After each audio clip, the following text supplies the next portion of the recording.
No quarto andar de um edifício sem elevador, de um bairro com ruas ajardinadas, de uma dessas cidades atulhadas de gente, vive o Sr. X.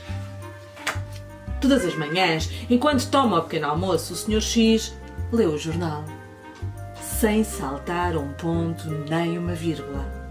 Algumas notícias não lhe movem uma pestana, outras fazem-lhe cócegas na barriga e muitas dão-lhe arrepios desde o dedo gordo do pé até à ponta do nariz. Nessa altura, o corpo enche-se-lhe de preocupações. Depois de tomar o pequeno almoço, o Sr. X, cheio de preocupações, entra no duche. Enquanto se ensaboa, uma pergunta começa-lhe a dar volta à cabeça. E que posso eu fazer? Não sai da cabeça.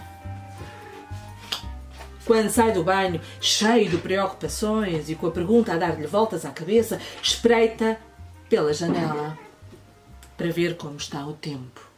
Mas a pergunta tapa-se-lhe nos olhos, mete-se-lhe no nariz e entra-lhe pelas orelhas, e o Sr. X não consegue ver, nem cheirar, nem ouvir. Então o Sr. X fecha a janela, veste-se com esforço. Tão cheio de preocupação está, que até a roupa parece que fica apertada. Finalmente sai de casa e vai de carro para o trabalho. Durante todo o dia, o Sr. X é incapaz de se concentrar. Cheio de preocupações e com a pergunta a dar-lhe voltas à cabeça, é difícil fazer as coisas bem. E está ali à volta, quando acaba de trabalhar, regressa à casa, claro. E depois do jantar, vai para a cama, claro. Mas às vezes as preocupações não o deixam dormir bem. É um bocado como nós, não é? Às vezes. Uma noite, depois de lavar a louça, cheio de preocupações, até parece que era mais difícil lavar a louça, e com a pergunta a dar-lhe voltas à cabeça, o Sr. X sentou-se a ler no sofá. Estão a ver? Ele e o seu cãozinho. E tão cansado que estava, adormeceu com a boca aberta. Já vos aconteceu, não? A pergunta viu o buraco e entrou, timidamente, só por curiosidade. E depois de se passear pela garganta e de brincar com a campainha, acomodou-se na língua, na ponta da língua, e ficou ali toda a noite. A pergunta, na ponta da língua.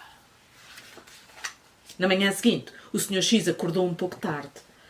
Bem, leu apenas os títulos das notícias. Pois já estava atrasado, ele adormeceu no sofá. Oh, meu Deus! Tomou um duche a toda a velocidade. Logo depois espreitou pela janela e pôde ver o céu claro.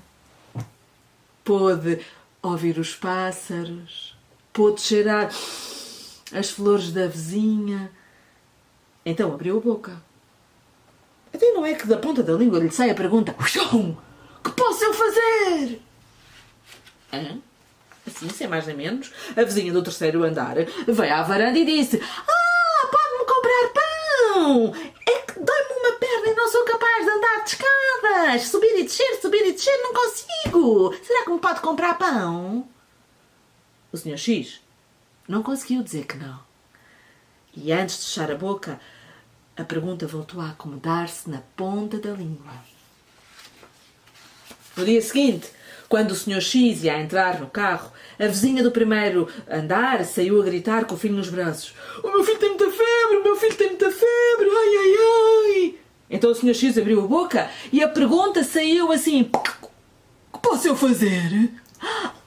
Ai, a senhora disse logo: "Ai, se me puder dar boleia e levar ao hospital, eu agradecia tanto. É que com a criança assim eu não me atrevo a conduzir." E o Sr. X não conseguiu dizer que não e levou a vizinha e a criança ao hospital. Bem, a pergunta voltou-se a acomodar na ponta da língua. No domingo, enquanto o Sr. X passeava o seu cãozinho, passa por um velho senhor que estava sentado no banco e ouviu assim: E o velho senhor diz: ai, desculpe, meu estômago há muito tempo que não lhe dou nada, está a reclamar.